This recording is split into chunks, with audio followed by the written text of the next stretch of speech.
네, 마귀의 생각을 대적하라 하는 제목입니다.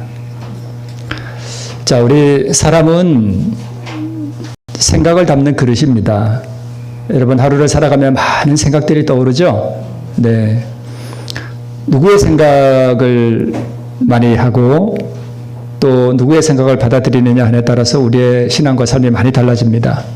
하나님의 생각을 담느냐 아니면 마귀의 생각을 담느냐, 누구의 그릇이 되느냐 하는 것은 참 중요한데, 여러분, 우리가 살아오면서 마음에 떠오르는 여러 가지 생각들을 가만히 생각해 보면 그 생각을 따라서 내가 행동했을 때 그 결과가 어떠했던가를 가만히 돌아보면 우리가 참 부끄러울 때가 많습니다. 그죠? 저희 집사람이 한 번에 이런 얘기를 해요. 언제 안식일에는 최근에 피아노를 이렇게 치고 있는데 너무 부끄럽더래요. 그러니까 교회 안에서 이제 아름다운 모습을 보이지 못한 것들이 생각나서 너무 부끄럽더랍니다. 그래서 나도 마찬가지다.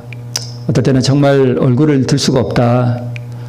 그러니까 우리가 우리의 생각을 따라서 행동했을 때 그것들이 참 우리를 부끄럽게 하기도 합니다. 그래서 제가 또 그 이후에 제가 그랬습니다. 당신이 그런 말을 할 때 나는 희망을 발견했다. 세리가 언제 의롭다함을 받았습니까? 가슴을 치면서 부끄러워서 정말 얼굴을 들 수 없을 때, 그때였습니다. 그래서 우리의 생각을 따라 우리가 어떤 행동을 하느냐에 따라서 참 많이 달라지죠. 우리 교회증언 5권에 있는 말씀, 전에 소개했던 말씀 한번 다시 한번 볼게요. 그대들의 생각까지도 하나님의 뜻에 복종시켜야 하고 그대들의 감정은 이성과 신앙의 지배 아래 놓여야 한다. 생각이 잘못되면 감정도 잘못될 것이다. 그리하여 생각과 감정이 합하여 도덕적 품성을 이룬다. 그대들이 그리스도인으로서 생각과 감정을 제재하지 않고자 작정할 것 같으면 그대들은 악한 천사들의 영향 아래 놓이게 되고 그들의 제재와 지배를 자초하게 된다. 그러니까 우리가 악한 천사의 영향의 지배를 받느냐 하나님의 영의 지배를 받느냐는 뭔 차이예요? 뭔 생각을 우리가 받아들이느냐 하는 것의 차이입니다. 자, 오늘 본문에 보면 이게 무슨 내용인가 하면 저기 노르스름한 땅이 아수르라는 나라예요. 그리고 저 빨간 원 있는 데가 이스라엘 나라입니다. 이제 이 전쟁이 하나 벌어졌는데 오늘 본문에 보면 이 전쟁이 저 아수르라는 나라가 이미 북방 이스라엘을 멸망시켰고 BC 720년에, 그리고 약 20년 후에 이제 유다 나라를 쳐들어와 가지고 예루살렘을 포위한 상황에서 벌어진 상황입니다. 자, 누구 때 일어난 사건인가 하면 유다 제13대 왕이었던 히스기야 왕 때 일어난 일이에요. BC 701년의 사건인데 아수르의 사네립이 쳐들어와서 예루살렘을 포위했습니다.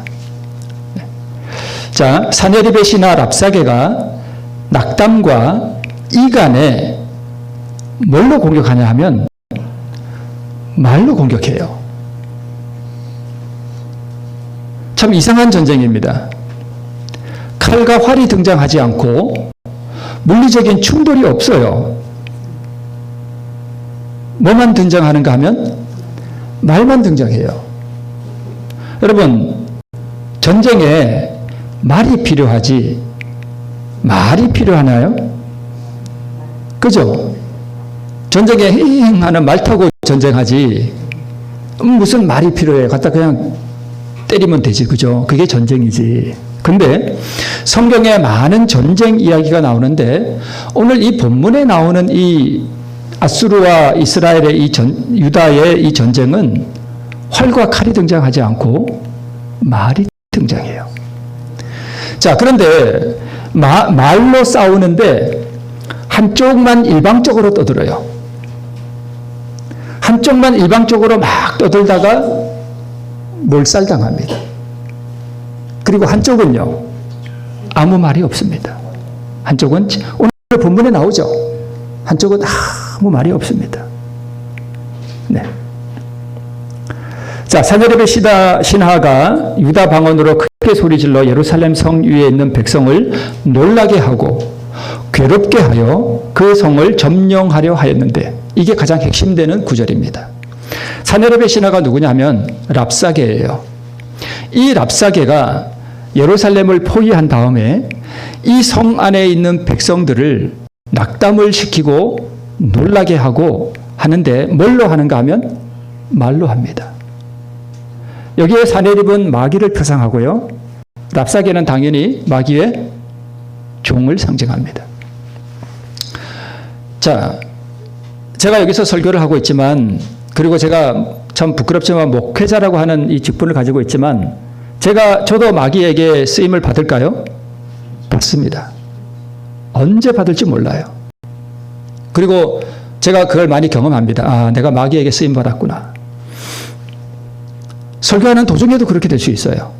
그러니까 우리 모두가 나는 하나님께만 쓰임 받는다 이런 건 없어요. 거의 없습니다. 나는 하나님께도 쓰임 받고 순간순간 마귀의 도구로도 쓰임 받아요. 항상 우리가 누구의 생각을 받느냐 하는 게 엄청 중요합니다. 자, 제가 한마디 첨가했습니다. 사내립의 신하가 유다 방언으로 크게 소리질러 예루살렘 성 위에 있는 백성을 뭘로요? 말로 놀라게 하고 괴롭게 하여 그 성을 점령하려 하였다라고 말씀하고 있습니다. 그래서 열왕기하 18장 17절에는 아수르 왕이 다르단과 랍사리스와 랍사게로 대군을 거느리고 라기스는 이미 정복했습니다. 유다에 있는 성읍이거든요. 라기스를 점령하고 예루살렘으로 이제 와서 히스기야 왕을 치게 하며 뭘로 치는가 하면 물론 창, 활 이런 거 다 가지고 왔지만 말로 칩니다. 사단이 자기 종들을 보내서 히스기야 왕을 치게 합니다. 제가 이걸 길어서 다 못 써요. 말이 얼마나 많은지 아주 여러 말을 합니다. 저 요약하면 첫 번째 선동이 뭐냐 하면 너 히스기야 왕이 너희들 종교 개혁을 일으켰지, 우리로 말하면 교회 개혁을 일으켰지, 에 대하여 불만을 품게 하고 히스기야 왕에 대해서 불신하게 합니다. 그리고 이간시키려 그래요. 그리고 야, 너들 우리하고 전쟁할 수 있어? 너들 말 탈 수 있는 병사 2,000명만 내가 보내면 내가 말 줄게. 이러면서 아주 모욕합니다. 그리고 내가 너희들 치는 거는 하나님이 나를 보내서 너희들 치는 거야. 이렇게 지금 이간질합니다. 하나님을 모욕합니다. 요즘은 너희들 애굽을 의지하지 말고 하나님은 믿을 것이 못 된다. 너 봤지? 너의 자매인 북방 이스라엘은 누가 멸망시켰냐? 내가 멸망시켰다 이거예요. 너들도 내가 멸망시킬 거야. 이렇게 지금 위협하는 것입니다. 두 번째 선동은 뭐냐 하면 히스기야 왕의 말을 듣지 말고 너희들 항복해라. 항복하면 너희 필요한 것을 내가 다 공급해 주겠다. 너 먹을 거 내가 다 줄게. 항복만 해. 예, 지금 그렇게 말하고 있습니다. 아수르 왕의 나라에서 자신을 구한 나라가 없다. 북방 이스라엘이 20년 전에 멸망했습니다. 그래서 랍사게가 자기 생각을 백성들에게 주입하려고 합니다. 랍사게가 포위한 예루살렘은 뭘 상징하는가 하면 우리 마음을 상징합니다. 그러니까 랍사게가 유다 방언으로 크게 소리질러 이스라엘 백성들을 놀라게 하고 낙담하게 하여서 그 성을 점령하려 하였는데 뭐냐면 그 성이 뭐예요? 우리 마음이에요. 마음. 우리 마음을 점령하려고 하는 거예요. 그러니까 여러분 오늘 여기 앉아있는 우리의 마음을 사단이 점령하려고 하는데 뭘로 점령하려고 그래요? 말로. 그러니까 나 말고 다른 사람이 나에게 하는 말을 통해서 내 마음을 놀라게 하고 또 뭐 시켜요? 낙담시켜서 내 마음을 무너뜨려서 마귀가 내 마음을 뭐 하려고 한다고요? 점령하려고 한다고요. 그래서 사단은 말로 우리의 마음을 낙담케 하여서 점령하려 한다는 것입니다. 자, 시대소망 118페이지에 보면 사단은 하와의 마음 가운데 하나님께서는 자신이 말씀하신 대로 행하지 않으시며 그러한 아름다운 실과를 금하신 것은 인류에게 대한 하나님의 사랑과 애정에 모순된다는 자신의 타락한 생각을 주입시키려고 노력했다. 그와 같이 이제 유혹자는 그리스도에게 자기 자신의 생각을 고치시키려고 했다. 그러니까 마귀가 우리를 넘어뜨릴 때 뭘로 하는가 하면 말로 해요. 사단이 뱀을 통해서 말합니다. 그죠? 말해서 그의 마음을 점령한 다음에 지배하고 넘어뜨리고 하듯이 이제 이 마귀가 예수님에게도 자기 생각을 주입시키려고 했습니다. 자기 생각을 넣어주려고 그랬어요. 근데 예수님이 그걸 받아요? 안 받으셨죠. 사도행전 15장 24절에 보면 들은즉 우리 가운데서 어떤 사람들이 우리의 지시도 없이 나가서 말로 너희를 괴롭게 하고 마음을 혼란케 한다 하기로. 사도 바울이 1차 선교 여행을 떠나고 예루살렘 총회가 끝난 다음에 그 총회 때 나온 말이 이 사도행전 15장에 있는 말입니다. 그러니까 이 교회들에 어떤 사람들이 다니면서 교회를 낙담시키는데 뭘로 하는가 하면 말로 다니면서 그렇게 한다는 것입니다. 말로 다 그렇게 한다는 것입니다. 우리 전에도 한번 다루었지만 저기 있는 소녀는 다윗이고 여기 있는 이는 다윗의 장형 엘리압이에요. 블레셋과 전투가 벌어져서 골리앗과 이제 싸움하기 바로 직전에 그 상황이에요. 마귀의 종으로 쓰임받는 다윗의 형 엘리압. 근데 다윗이 저렇게 진짜 소년은 아니에요. 이게 건장한 청년입니다. 저렇게 진짜 소년 아니에요. 이게 건장한 청년도 어쩜 나이가 어리면 성경에 소년이라고 표현해요.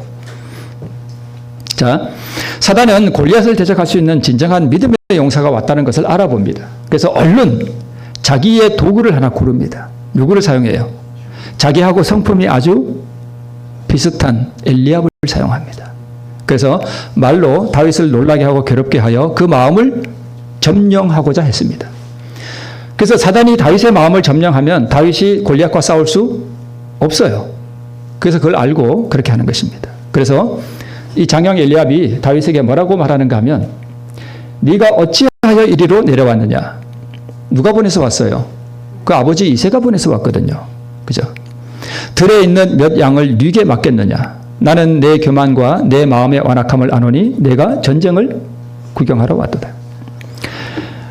근데 다윗의 아버지 이새가 이 다윗을 전쟁터에 형들이 잘 있는지 보고 오라고 지금 심부름을 보냈지만 사실은 누가 보낸 거예요?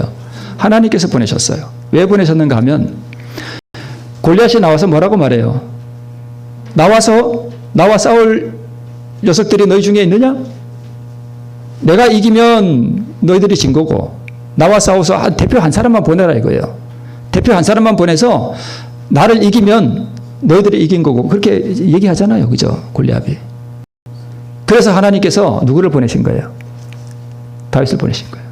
이스라엘에 수많은 군사가 있었지만 골리앗을 대항하여 싸울 수 있는 진정한 믿음의 용사가 하나도 없었습니다. 그래서 다윗을 보낸 거예요. 그런데 엘리압은 뭐라 그래요? 지금 이 말로 다윗의 마음을 뭘 시키려고 그러는 거예요? 낙담시키려고 그러는 거예요. 너 아주 교만하구나. 너 아주 완악한 놈이야. 너 전쟁 구경하러 왔지. 너 지금 네 할 일이나 제대로 하고 있냐? 네 양을 어떻게 했어? 책망하는 것입니다. 죄의 속성은요. 없는 것도 있는 것처럼 말해버립니다. 그래서 사람을 낙담시켜요. 이거를 오늘 본문에 있는 말씀과 적용시켜서 조금 바꿔보면 이렇습니다. 마귀의 종 엘리압이 억울한 모함과 비난의 말로 골리앗을 대적할 다윗을 괴롭게 하고 낙담케 하여 그 마음을 점령하려 하였는데 이렇게 표현할 수 있습니다. 그러면 오늘 우리도 마찬가지예요. 저도 제 자신도 내가 이게 제 삶을 이렇게 돌아볼 때 내가 그때 마귀에게 쓰임 받았구나. 내가 그때 실수를 했구나. 어떨 땐 진짜 그거 생각하면 너무 부끄러워요. 내가 그때 왜 그랬을까?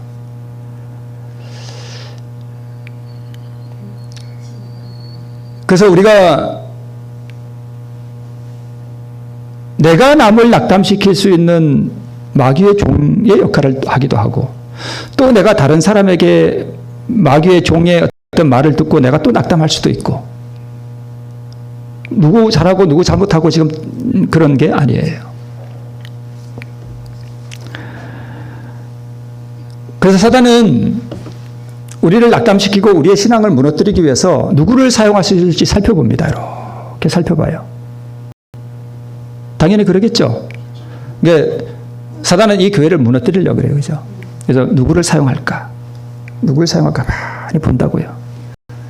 그래서 가장 적합한 사람을 딱 골라서 자기의 생각을 넣어줍니다. 그리고 그 생각대로 행동하게 만들어요. 저도 거기에 사용함을 받았습니다. 그래서 제가 너무 부끄러워요. 진짜입니다. 부끄럽고, 내가 왜 그랬을까? 그런 것 때문에 우리가 하나님 앞에 엎드려 회개도 하고 그러잖아요. 그죠? 내가 그때 그러지 말았으면 이런 일이 없었을 텐데 하는 참 이게 가슴 아픈 그런 일들이 저에게도 있습니다. 제가 성경을 다윗에게 적용시켜 본다면 이렇게 마귀의 종 엘리압이 억울한 모함과 비난의 말로 골리앗을 대적할 다윗을 괴롭게 하고 낙담케 하여 그 마음을 점령하려 하였는데 이는 다윗의 마음이 형과 다투어 사단에게 정복되면 골리앗을 이길 수 없기 때문이라. 제가 만든 성경입니다. 첨가하면 안 된다 그러지만 그냥 이해를 돕기 위해서 이렇게, 그죠? 충분히 저렇게 쓸 수 있겠죠, 그죠? 네. 자, 유다 방언으로 크게 소리 질렀다 그랬는데 이 유다 방언으로 했다는 게 뭐냐 하면 이스라엘 사람들의 이 종교적인 언어예요. 자, 한 번은 이제 침례 요한의 제자들이 있었거든요. 침례 요한의 제자들이 이제 보니까 예수님이 이제 공생애를 시작하니까 사람들이 이제 침례 요한에게 안 가고 다 누구한테 가요? 예수님에게로 사람들이 다 가거든요. 그러니까 침례 요한의 제자들이 보니까 뭐가 나요, 마음에? 질투가 나는 거예요. 아니, 우리 선생님이 존경을 받아야 되는데 사람들이 우리에게로 와야 되는데 다 어디로 가요? 예수님에게로 가는 거예요. 그러니까 이 침례 요한의 제자들이 침례 요한에게 가서 하는 말이 뭐냐 하면 선생님과 함께 요단강 저편에 있던 이 곧 선생님이 증거하시던 이 누구예요? 예수님이잖아요. 예수님이 침례를 베풀매. 예수님이 침례 베푼 게 아니죠. 그 제자들이 준 거죠. 증언하시던 이가 침례를 베풀매 사람이 다 그에게로 가더이다.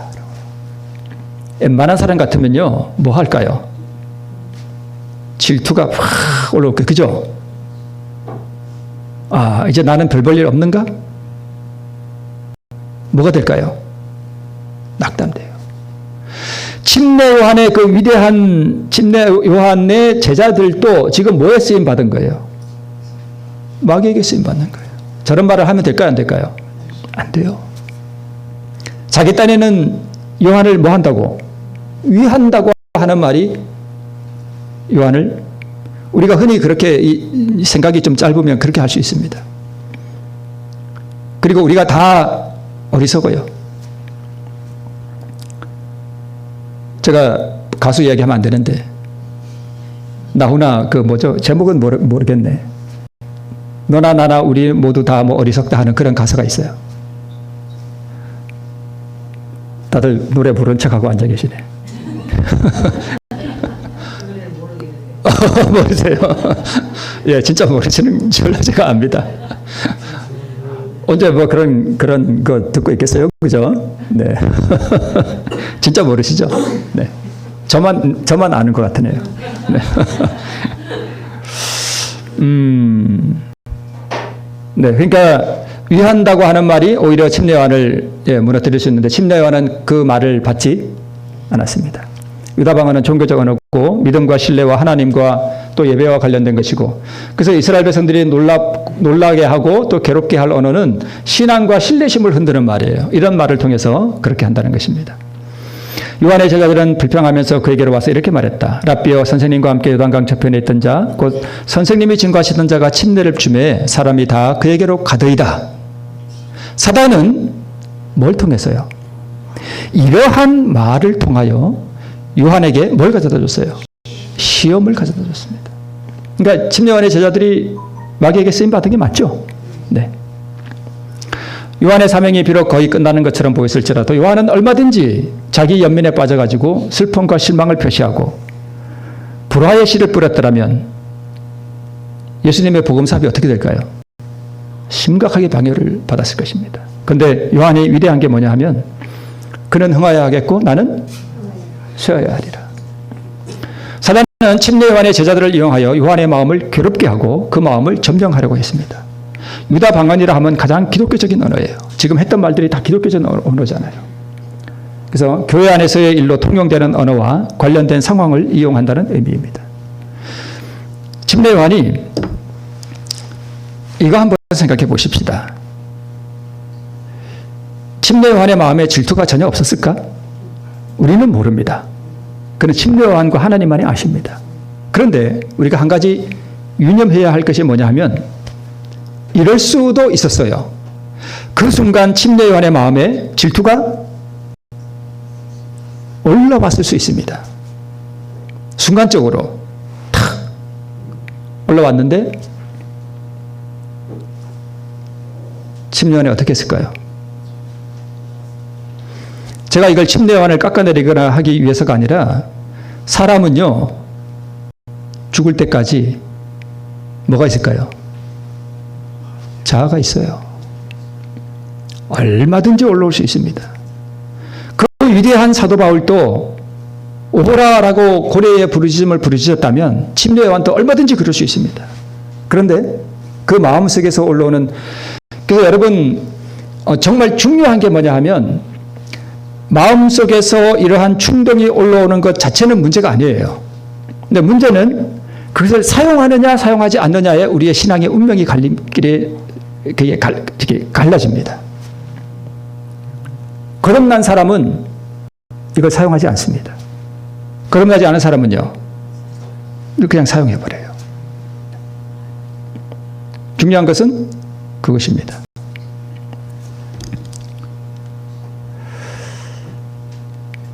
놀라게 하고 괴롭게 하여. 네.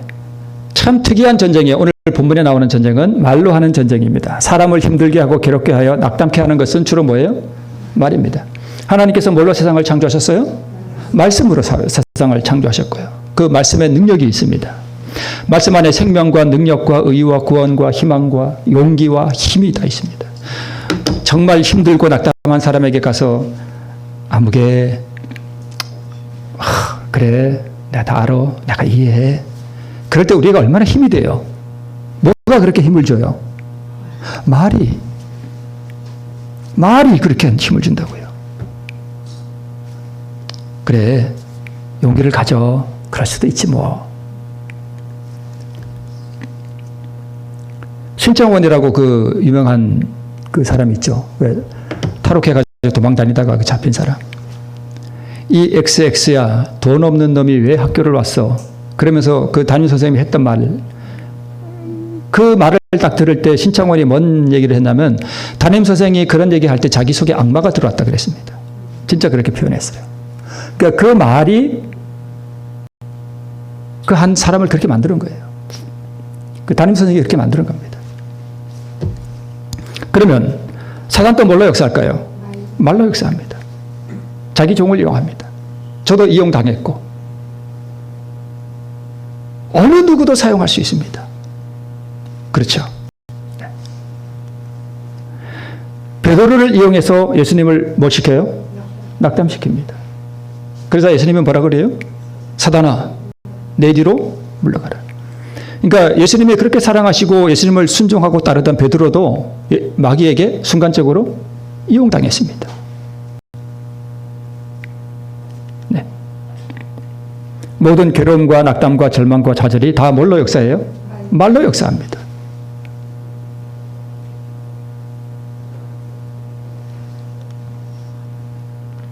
이 말의 전쟁에서 승리했어요. 어떻게 승리합니까? 오늘 본문에 나오죠. 자, 이 전쟁에서 한쪽은 일방적으로 떠들다가 몰살당하고 한쪽은요? 전혀 말이 없었습니다. 대답하지 말라 그랬습니다. 누가요? 히스기야 왕이 모든 백성들에게 랍사게가 하는 말에 뭐 하지 마라. 대답하지 마라 그랬습니다. 그런데 저는 대답을 하고 말았습니다. 그게 너무 부끄러워요. 저는 이게 말씀을 준비하면서 제 자신을 돌아보았습니다. 내가 그때 대답하지 말았으면 얼마나 좋았을까. 내가 그때 대답하지 않으면 말았어야 했는데 그랬다면 얼마나 좋았을까. 그게 슬퍼요. 내가 그때 침묵했더라면.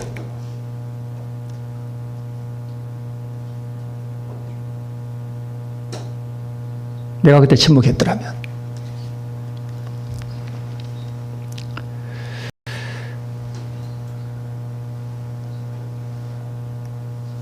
근데 이게 참 어려워요. 침묵하는 게 너무 어렵습니다. 사내립이 또 편지를 썼어요. 편지를 가지고 이게 받아보니까 맨 그 비방하는 말이죠. 편지도 말이잖아요. 그죠? 글도 다 말이잖아요. 히스기야 왕이 대꾸도 안 하고 이 편지를 가지고 어디로 갑니까? 하나님께로 갑니다. 이 비슷한 말씀을 제가 언제 과거에 한번 했던 것 같은데 하나님께 나가 기도합니다. 저도 마귀에게 쓰임을 받지만 또 다른 사람이 쓰임을 받아서 저한테로 그게 올 수도 있습니다. 그때 제가 침묵하고 그 말을 그대로 가지고 누구에게로 가면 하나님께로 가면 될 텐데 그걸 받아서 같이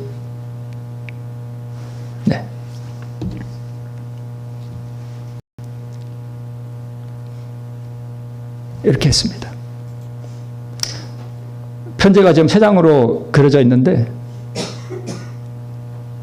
저게 마귀가 보낸 편지입니다. 남을 위한다고 하는 말이 그 사람에게 큰 상처가 될 수도 있죠. 내가 하는 말이 그 사람에게 상처가 될지를 생각해 보라. 그런데 또 이런 것도 있어요. 저도 그렇고 나는 별 생각 없이 한 말인데 다른 사람에게는 그게 비수가 될 수 있습니다.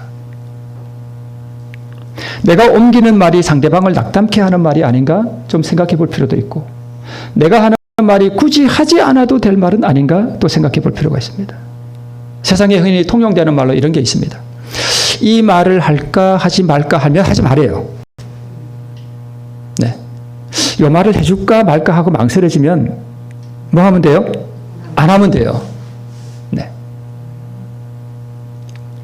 네, 세상에도 통용되는 그런 말이 있습니다.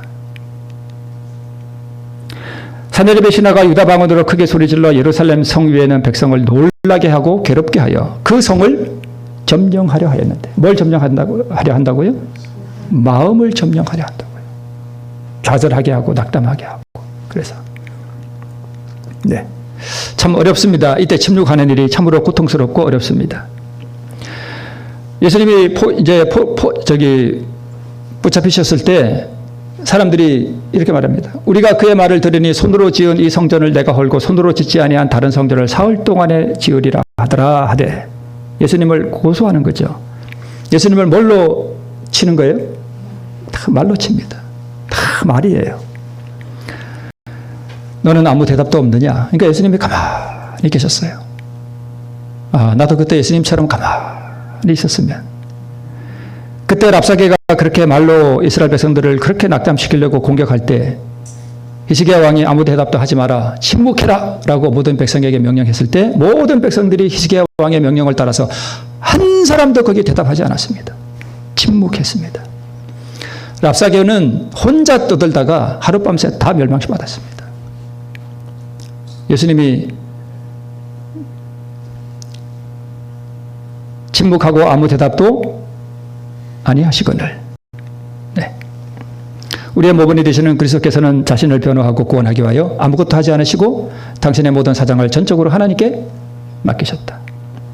베드로는요 생각이 많았습니다. 자기와 함께 있는 11 제자들이 아유 저놈은 이래서 안 돼. 저 녀석은 이래서 부족해. 아유 저 녀석은 저래서 되겠어 라고 생각했습니다. 또 나는 잘났어. 우쭐했습니다. 생각을 가지고 나는 실패를 모르는 유능한 사람이라고 생각했다. 이 생각 누가 넣어준 거예요? 마귀가 넣어준 생각이에요. 랍사게가 넣어준 생각이에요. 그걸 듣고 마음에 품은 것입니다. 마귀가 벌써 시몬의 아들 가룟 유다의 마음에 예수는 팔려는 생각을 넣었더니 그러니까 3년 동안 계속해서 이런 생각을 넣어줬고요. 이제 마지막에 가서는 예수님을 팔아 하는 그런 생각을 넣어줬고 그게 다 우리 귀에 들리지 않는 마귀의 음성이잖아요. 그죠? 네.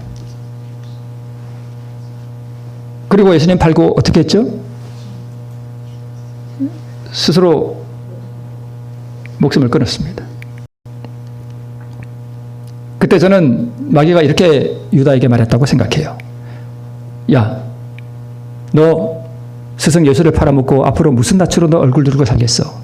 차라리 스스로 목숨을 끊어. 이렇게 분명히 말했어요. 저는 100% 확신합니다. 사단이 분명히 유다에게 이렇게 말했어요. 그때 유다가 무슨 생각했을까요? 그래, 자기 생각에 번뜩 올랐겠죠. 내가 이렇게 살아서 어떻게 앞으로 얼굴을 들고 살 수 있을까? 그래, 차라리 죽자. 그거 누가 넣어준 생각이에요? 마귀가 넣어준 말이에요. 근데 자기 생각인 줄 알았지만 그건 마귀의 말이에요. 차라리 목숨을 끊으라고 말했을 것이라고 저는 100% 확신합니다. 이때 유다의 마음에 떠오른 생각은 동일했습니다. 그래서 여러분, 생각을 바꾸면은요, 말이 바뀌고 우리의 생애가 바뀝니다. 진짜예요. 자, 이런 생각이 들었어요. 근데 제가 아니야, 그럴 수도 있지 뭐. 그래. 이게 뭘 바꾸는 거예요? 생각 바꾸는 거예요. 이 생각을 바뀌면은요, 모든 게 바뀝니다. 모든 건 생각하기 나름이에요. 가만히 생각해 보세요. 뭐 그럴 수도 있지 뭐. 그런 뜻이 아닐 거야. 무슨 뜻인지 이해되시죠? 생각을 바꾸면, 생각은 내가 바꿀 수 있나요? 바꾸기를 선택할 수 있어요. 생각을 바꾸면 모든 것이 바뀝니다. 어떤 사람이 이렇게 밉다가도, 저 행동이 밉다가도, 무슨 이유가 있겠지. 뭐 그럴 만한 이유가 있겠지. 내가 모르는 뭔가가 있겠지. 저도 이렇게 말하면서 사실 부끄럽습니다. 이렇게 못한 적이 많거든요. 생각을 바꾼다는 얘기는 랍사게가 들려주는 말을 부인한다는 얘기예요. 그죠? 네, 부인한다는 얘기예요. 유다는 철저히 사단의 음성에 순종했습니다. 죽으라는 말까지 순종하고 그대로 따라했습니다. 그래서 순종은 누구의 생각을 받아들이느냐에 의해서 결정이 됩니다. 마귀에게 토사구팽당한 가련한 유다예요. 마귀가 유다를 잘 쓰고 난 다음에, 여러분, 토끼 사냥을 한 다음에 개를 뭐 한다고요? 잡아먹는다는 게 토사구팽 아니에요. 예수님의 모범은 참 우리에게 너무 중요해요. 그렇죠? 랍사게에 낙담케 하는 말에 대해 대답하지 말라 하고 대답하지 않았던 이스라엘 백성들, 랍사게의 말과 생각을 받지 않았습니다. 여러분, 재림 준비가 뭐죠? 우리의 실패와 실수와 죄악을 회개하고 주께서 내 마음을 깎고 다듬도록 허락해 드리는 것이고, 재림 준비는 여러분 대단하고 떠들썩한 무엇이 절대 아닙니다. 뭐 대단한 걸 준비한다고 생각할 필요가 없어요. 사소한 것들에서 우리가 주님께 굴복하면 돼요. 사소한 일상의 생애 속에서 겸손하게 하나님과 동행하고 내 마음을 살피고 내 생각을 살피고 잘못을 돌아보아 회개하는 마음으로 우리가 엎드려야 돼요. 뭐가 되면 안 돼요? 사단의 종이 되지도 말고, 그래서 내가 혹시 이런 말로 상대방을 낙담시키지는 않을까, 이런 것으로 우리가 주의하고, 또 혹시 그것이 나에게 올지라도 뭐 하면 돼요? 침묵. 참 어렵습니다. 참 어려워요. 네. 이분은 넬슨 만델라예요. 우리 1994년 5월 17일 날 대통령에 취임했습니다. 남아프리카 공화국 제8대 대통령이에요. 1994년 5월 이때 넬슨 만델라가 오랫동안 이게 그 반 아파르테이트, 그러니까 그 인종차별주의에 반대해서, 그러니까 인권운동가예요. 오랫동안 감옥살이도 하고 그러다가 이제 석방이 돼서 대통령이 됐던 사람인데, 한 10여 년 전에 돌아가셨죠? 그러니까 이분이 대통령이 됐을 때 중요한 것은, 이분은 남아프리카 공화국의 대통령인데, 이분이 대통령이 됐을 때 영국 런던에 웸블리 스타디움이 있어요. 축구하는데 큰 운동장에 약 10만 명의 사람들이 모였습니다. 이거는 그때 사진은 아닌데 이때 축하 공연이 있었습니다. 영국에서. 이때 수많은 유명한 가수들이 나와서 노래를 불렀습니다. 사람들이 열광을 했습니다. 이게 정신이 반 미쳤습니다. 이게 락 음악 하면 이게 막 사람이 흥분되잖아요. 막 대여섯 시간을 그냥 광란의 축제를 벌였습니다. 근데 맨 마지막에 누가 나왔냐 하면 제시 노먼이라는 흑인 여가수가 있어요. 오페라 가수예요. 이 사람이 그 광란의 열광의 그 무대 맨 마지막에 등장했습니다. 우리 나와서 조용히 서서 있었습니다. 아무 말 없이. 순간 그 수많은 군중들 사이에 침묵이 흘렀습니다. 제시 노먼이 기도하고 있었습니다. 그러면서 조용히 아카펠라로 노래를 하기 시작했습니다. 여러분 아카펠라 아시죠? 아카펠라. 악기 반주 없이 말로만 하는 노래 있죠. 그걸 아카펠라라고 그래요. 아카펠라로 뭘 불렀는가 하면 Amazing Grace를 불렀습니다. 우리 찬미가 자비로운 주 하나님. 찬송가 가사 나 같은 죄인 살리신 그 은혜 놀라와 불렀습니다. 여기저기서 사람들이 흐느끼기 시작했습니다. 좀 전까지 광란의 파티를 즐기던 이 관중들이 소리 죽여서 다 울었습니다.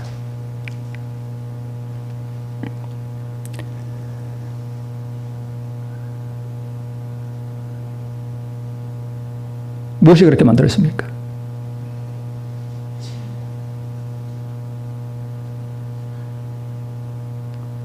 하나님의 음성이었습니다.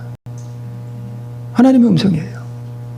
하나님께서 제시 노먼을 통해서 그 광란에 미친 인생들에게 말씀하신 거예요. 얘들아, 내가 너희들을 사랑한다. 나의 은혜를 받아라.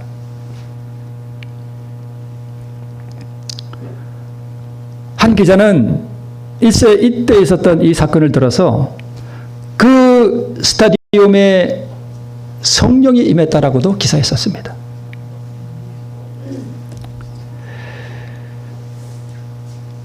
마귀의 사람 랍사게가 주는 낙담의 말에 이스라엘 백성들은 대답하지 않았습니다.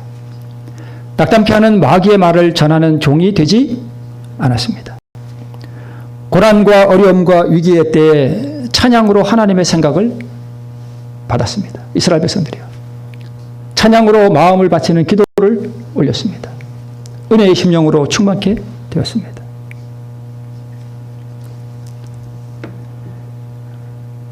자주 시간이 날 때마다 마음을 하나님께로 향하고, 제가 자주 말씀을 드리는, 제가 찬송가를 잘 듣는 이유가 있습니다.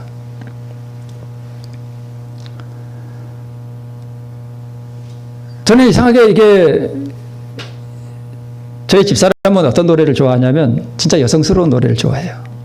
근데 저는 좀 장중하고 깊은 좀 이렇게 저음 같은 그 회개를 촉구하는 그런 음악을 좋아해요.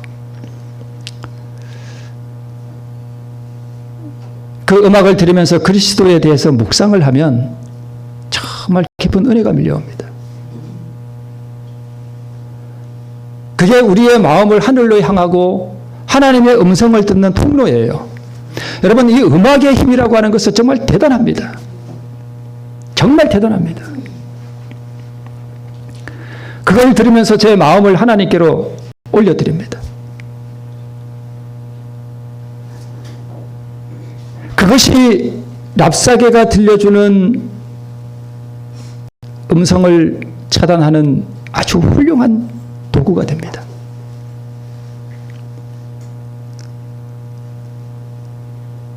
농사일에 바쁘시고 여러 어려운 일들이 많으시겠지만 때때로 순간마다 시간마다 눈을 들어서 하늘을 바라보시고 마음의 찬양을 올려보시기 바랍니다. 아니면 일할 때라도 조용히, 이거 다 있잖아요. 이거 어딘다. 저거 뭐요? 핸드폰 유튜브에 좋은 노래 얼마나 많아요. 그 나훈아 노래는 여러분 안 들으시는지 제가 알지만 그 유튜브에 정말 찬양 깊은 그 찬양의 노래들 많습니다. 노래할 때 그걸 들으면서 마음으로 기도하시고 그러면 우리의 마음이 어떻게 될까요? 은혜의 심령으로 충만케 됩니다. 랍사게의 역할을 하지 않기로 결심하시고 혹시 랍사게의 말이 들려올지라도 침묵하기로 어려운 선택을 통해서 우리의 마음이 찬양으로 가득 차고 우리의 심령으로 충만케 되기를 바라시면서 말씀을 마치겠습니다.